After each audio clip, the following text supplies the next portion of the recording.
Disney is known as the happiest place on earth. It is a name synonymous with childhood magic, with fairy tales, dreams come true. For nearly a century, its stories have shaped our world. Its characters have become part of our families, from the cheerful whistle of a tiny mouse to the epic clash of lightsabers in a galaxy far, far away. The Disney name promises wonder, adventure, a comforting sense of nostalgia. But the story behind the company is far more complex. Beneath the surface of laughter and fantasy lies a different tale. A story of relentless ambition and shrewd business strategy. A narrative of corporate power, aggressive expansion, and an unquenchable thirst for control. The journey from a small animation studio to a colossal media empire was not a fairy tale. It was a calculated ascent, solidified through some of the largest corporate acquisitions in history. The magic is real, but it's also a product, a carefully engineered experience designed to capture not just our imaginations, but our wallets. We must pull back the curtain and examine the machinery that powers the Magic Kingdom. This is the dark story of Disney. Our story begins with one man, an ambitious creator from the American Midwest. Walt Disney was a visionary. He bestrode 20th century America like a colossus shaping childhood with an idealized cartoon vision that circled the globe. Behind Uncle Walt stood a more complicated man. A new biography by Neil Gabler, granted rare access to Disney archives, reveals a restless, lonely perfectionist. Gabler portrays the emotionally driven son of a cold father, retreating into imaginative worlds that later remade the culture itself. He dreamed of more than just simple cartoons. He wanted to create worlds. His journey started with humble beginnings. A struggling artist with a sketchbook and a powerful idea. He faced bankruptcy and betrayal, but his determination was absolute. He understood something fundamental about human nature. He knew the profound power of a well-told story. Mickey Mouse, Snow White, and the Seven Dwarfs. Disneyland from orange groves to living fantasy. Films promoted parks, parks sold merchandise, a cycle of perpetual profit. Then, the empire expanded. The quiet acquisition of television networks, Pixar, Marvel, Lucasfilm. It was a move to consolidate power, to absorb competition and capture the most valuable intellectual property on the planet.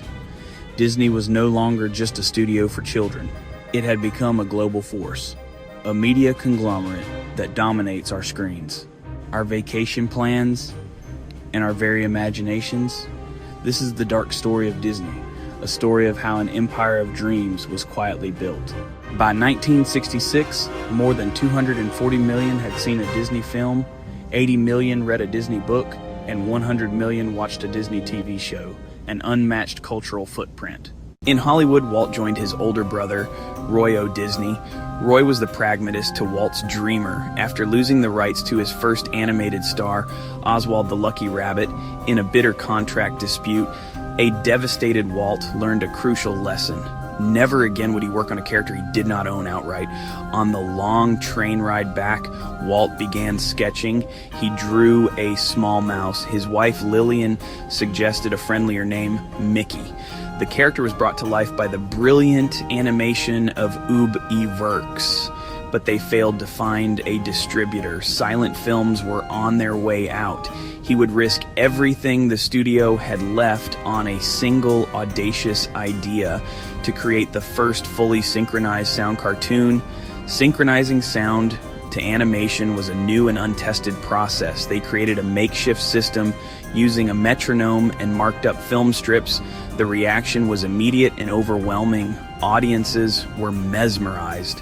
Steamboat Willie transformed the Disney studio and made Mickey Mouse an international star. The foundation of the empire was now firmly in place. In 1934, Walt Disney announced his most audacious project yet, a full-length animated feature film. The industry was aghast. Pundits and competitors mockingly dubbed the project Disney's folly. The budget ballooned to an unprecedented $1,500,000. He was betting everything on the belief that a cartoon could make an audience cry. And when the film ended, the theater erupted in a thunderous standing ovation. Snow White and the Seven Dwarfs was not a folly, it was a masterpiece. The profits from the film financed the construction of a new state-of-the-art studio in Burbank. Disney's folly had not destroyed the company, it had built the kingdom. The day after the attack on Pearl Harbor, the U.S. Army commandeered a significant portion of the new Burbank lot. The Magical Kingdom had been drafted. The Dream Factory became a propaganda factory, producing training films, educational shorts, and powerful propaganda pieces. Workplace battles flared. When animators pushed to unionize, Disney brought in guards, fired organizers, and slashed Perk's hard-nosed tactics that scarred studio morale.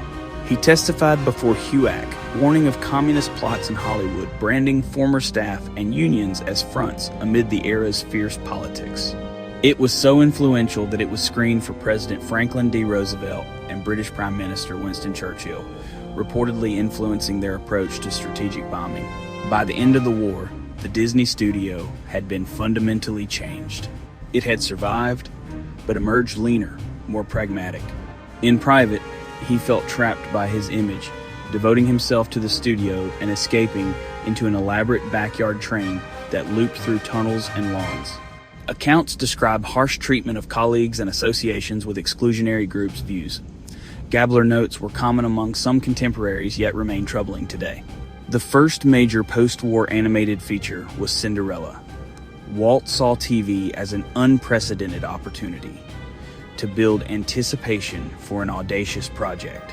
After extensive research, Walt settled on a 160-acre plot of orange groves. He wanted to build a whole new world, a magic kingdom. Instead, it was a near-total disaster Black Sunday. Counterfeit tickets flooded the market. Rides broke down constantly. But Walt Disney did not see failure. He saw problems that needed fixing. Within 7 weeks, Disneyland welcomed its 1 millionth visitor.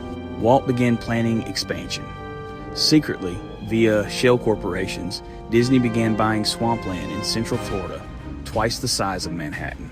More than another theme park, a utopian city. The experimental prototype community of tomorrow, Epcot.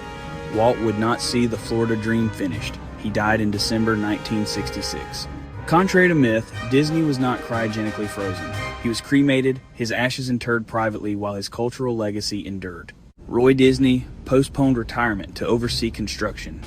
He insisted the resort be named Walt Disney World, ensuring his brother's final grand vision became a reality. By the early 1980s, the company's stock price was languishing, facing a hostile takeover attempt. To save the company, the board brought in 2 seasoned Hollywood executives, Michael Eisner and Frank Wells. He wanted to reawaken the company's creative heart. That focus sparked the Disney Renaissance, a string of critical and commercial blockbusters. Eisner's boldest move, acquiring Capital Cities ABC in 1995 for $19 billion, the deal made Disney a true media conglomerate. Under the leadership of Bob Iger, Disney embarked on a series of breathtakingly bold acquisitions: Pixar, Marvel, Lucasfilm. With this purchase, Disney became the undisputed owner of modern mythology. It wasn't just about owning stories, it was about owning the entire ecosystem in which those stories live, breathe, and generate revenue. As the media landscape was reshaped by technology, Disney made its big strategic move, Disney Plus, a direct pipeline into consumers' homes. The company invested billions, sacrificing short-term profits.